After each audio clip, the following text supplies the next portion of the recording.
primeiro momento, a Procuradoria Fiscal pode despertar uma imagem meio antipática. Afinal, ela está ligada à cobrança dos tributos do Estado.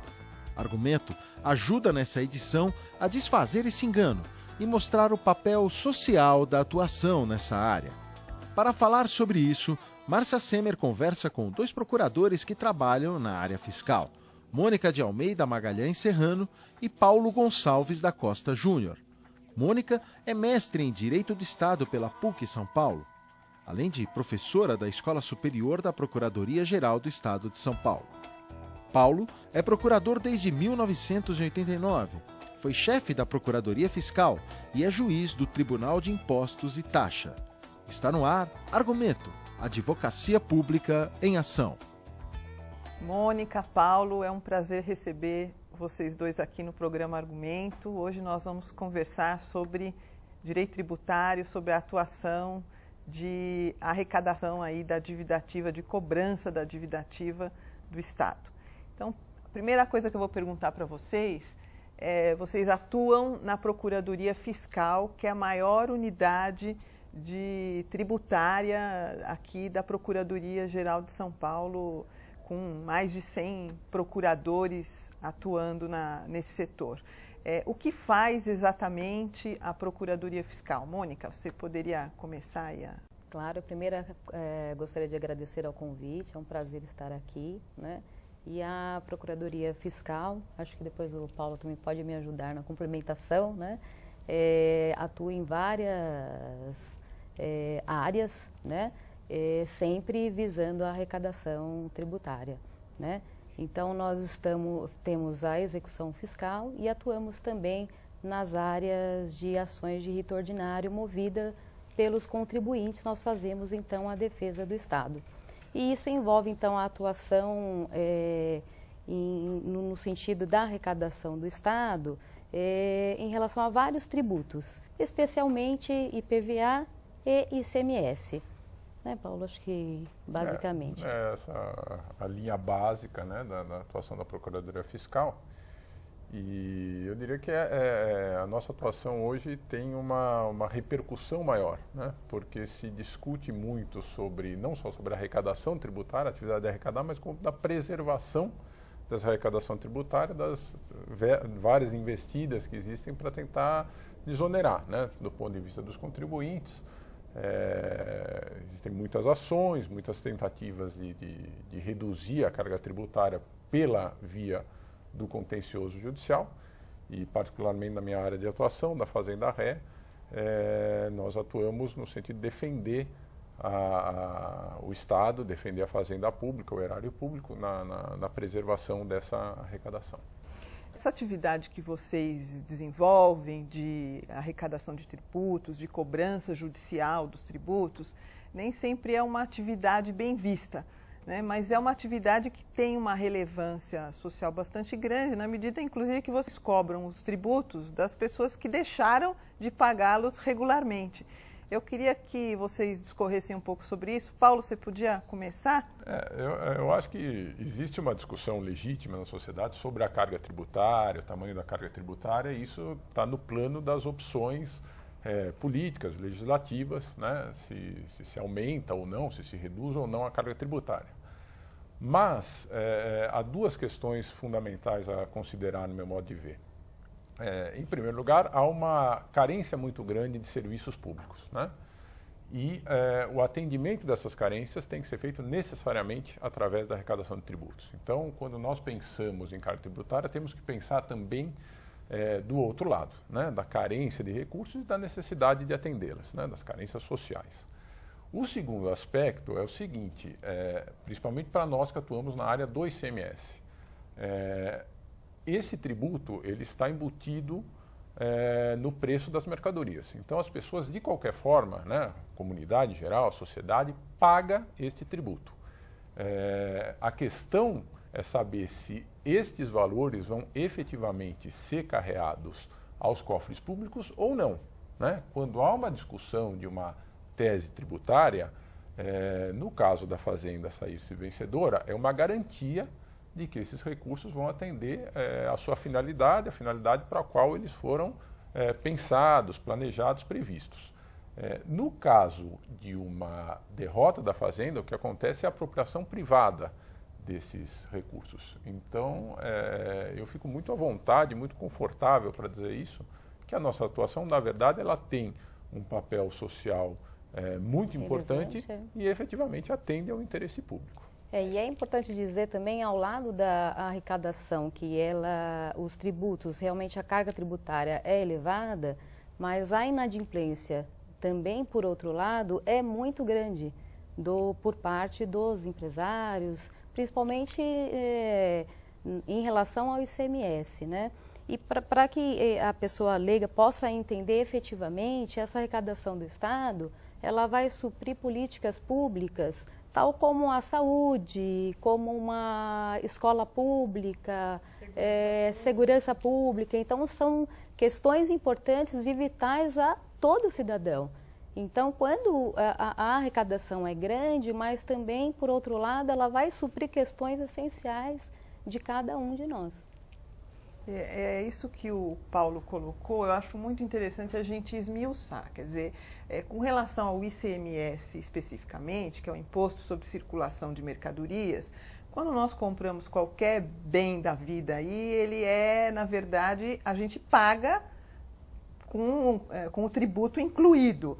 E o que, na verdade, vocês estão cobrando é a pessoa que já recebeu esse dinheiro e que deixou de repassar para o Estado essa parte do tributo. Quer dizer, na verdade, o consumidor final, ele, de qualquer maneira, pagou. Para as pessoas que estão assistindo, quer dizer, o empresário ele funciona como um intermediário nessa cadeia, né? A carga tributada é suportada por quem compra as mercadorias, o empresário recebe esse valor e tem que repassar esse valor aos cofres públicos. Na hipótese de um questionamento desse tributo, se for bem sucedido, o que acontece é que esse dinheiro não vai aos cofres públicos. E isso tem uma repercussão na área da saúde, da educação, da segurança, de todas aquelas funções do Estado que deixam de ser atendidas ou não têm o suprimento de recursos necessários para ser atendida. E normalmente nós inclusive chamamos esse ICMS de um imposto indireto justamente por essa característica. Então normalmente o empresário, quando ele vende uma mercadoria, ele vai ao Estado e declara inclusive o débito que já recebeu do consumidor. E muitas vezes ele declara o débito, logo em seguida ele deveria efetuar o pagamento e não o faz. Aí então que nós entramos com a questão da cobrança, com o processo executivo, a execução fiscal. E a pessoa que deve, ela pode pagar amigavelmente, parceladamente? Como funciona isso na área tributária do Estado de São Paulo? Existe a opção de parcelamento, né? E é sempre uma questão delicada, porque o parcelamento ele não pode ser tão atrativo a ponto do contribuinte deixar de honrar em tempo as suas obrigações, mas ele também não pode ser tão rigoroso a ponto de inviabilizar o pagamento tardio porque ele não o fez na época oportuna, né? Então essa é uma sintonia fina que sempre tem que ser feita, mas existe sim, e é uma das opções mais interessantes aí que existe para cumprir as obrigações tributárias. Mas de toda forma o parcelamento tem uma característica importante, ele é sempre advindo de lei, e deve ser igualmente tratado para todos os contribuintes. Todos devem ter a mesma oportunidade de parcelamento. Ou seja, então a legislação vai estabelecer em quanto tempo será esse parcelamento, mas de forma igualitária a todos os contribuintes. Quer dizer que o contribuinte devedor, ele recebe uma notificação do Estado informando que ele deve pagar, deve se dirigir ao órgão da Procuradoria do Estado com essa opção. Com essa opção. Se ele não pagar, aí ele vai ser acionado judicialmente, vai ser executado em juízo, é isso? Exatamente. Exato. Agora, nós temos também outra forma a forma mais natural, digamos, seria o contribuinte, quando ele vende uma mercadoria que já está o valor incluído do ICMS, ele vai lá e declara esse valor que será repassado ao Estado.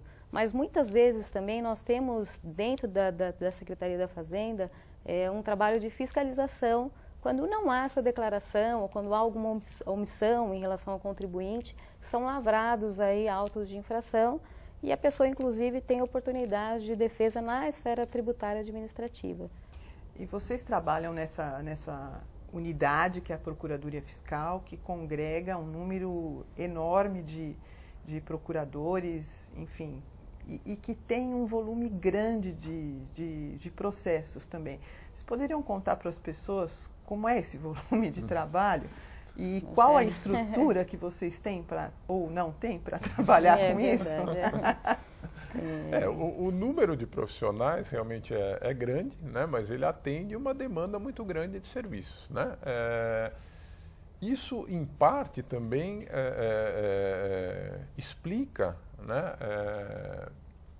um nível maior, né, de contencioso, das pessoas exercendo seu direito de defesa, dos contribuintes exercendo seu direito de defesa. Isso é bom, né, mas tem que ter a contrapartida também do poder público na defesa de seus atos. Então, existe realmente um número grande de ações de todos os tipos, execuções fiscais, ações ordinárias, e é preciso de um número de profissionais adequado para responder a toda essa demanda.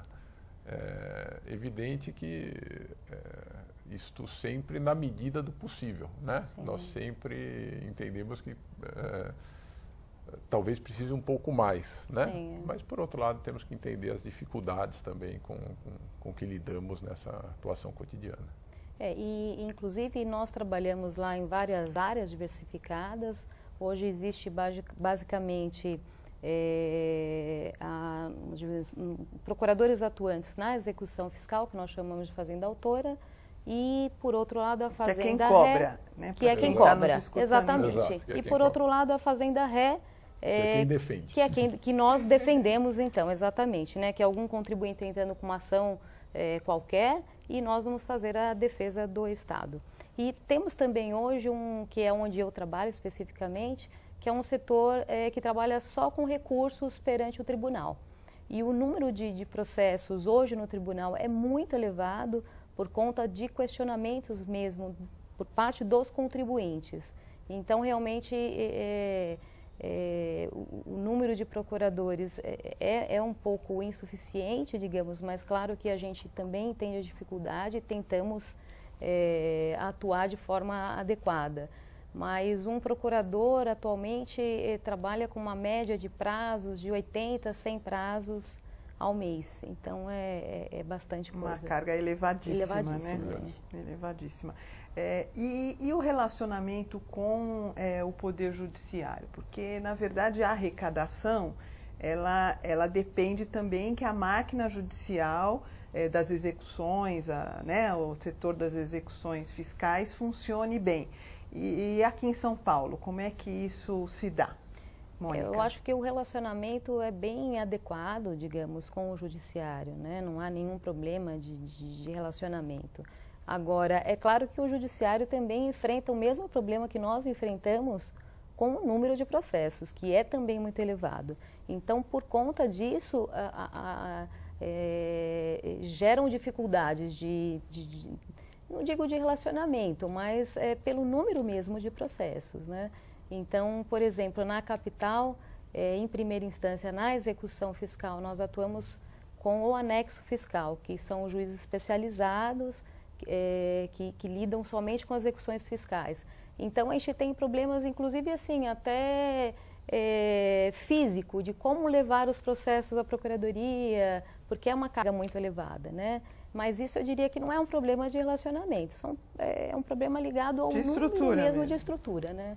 Inclusive, hoje em dia, o próprio tribunal, o judiciário, nós estamos iniciando aí a questão com o processo eletrônico. E isso eu acho que vai nos ajudar bastante, né? Eu ia perguntar isso para vocês. Vocês acham que o processo eletrônico pode ajudar? Vai ser um avanço ou eu acho que só será um grande vamos trocar avanço. 6 por meia dúzia. Eu acho que será um grande avanço. O complicado é essa fase de implantação. Lógico, então que nós temos mudança. a gente tem que lidar com todos os processos, com papéis dos processos antigos, até porque assim só será implantado integralmente. Você teria que teria que fazer uma leitura ótica de todos os processos e com o número elevado que existe, então essa implantação é demorada. Então eu acredito que quando isso estiver totalmente terminado, esse processo, vai ser muito bom e muito mais fácil. Ou seja, nós vamos acabar com a questão do processo de papel. A gente terá acesso totalmente eletrônico a todas as peças, podemos fazer nossas peças e enviar eletronicamente ao tribunal.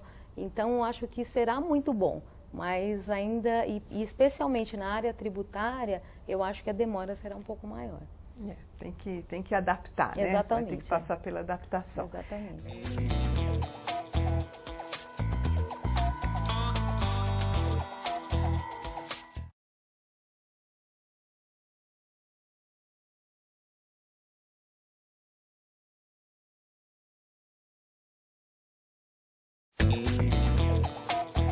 Voltamos a apresentar Argumento, Advocacia Pública em Ação. Vocês acabaram aí primeiro, atuam há muitos anos na área tributária e são especializadíssimos nesse assunto, junto com uma série de outros colegas que atuam na Procuradoria Fiscal aqui em São Paulo. E acabaram de lançar um livro sobre questões tributárias de imunidade e isenção. A gente que atua na área pública sabe que é difícil encontrar doutrina tributária ou doutrina administrativa, não direi, mas de processo civil, muitas vezes, que entendam o mecanismo de trabalho, né, da advocacia pública. Então, eu queria que vocês falassem um pouco sobre essa iniciativa de editar uma obra jurídica e a importância disso para todos que militam na área da advocacia pública. Então, a ideia deste livro, né, da obra, foi justamente levar ao mercado uma sistematização em relação ao tema de imunidades e isenções tributárias. E o mais importante, que eu acho que aí foi algo inédito realmente, levar ao mercado uma sistematização do tema, mas com pessoas especialistas que atuam todo dia em relação ao tema.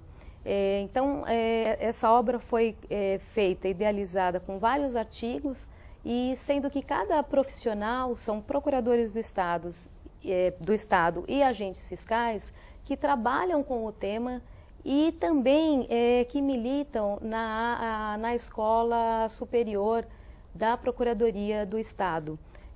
Muitos procuradores são professores, inclusive, de cursos de especialização relativamente ao tema, ou se especializaram na escola também.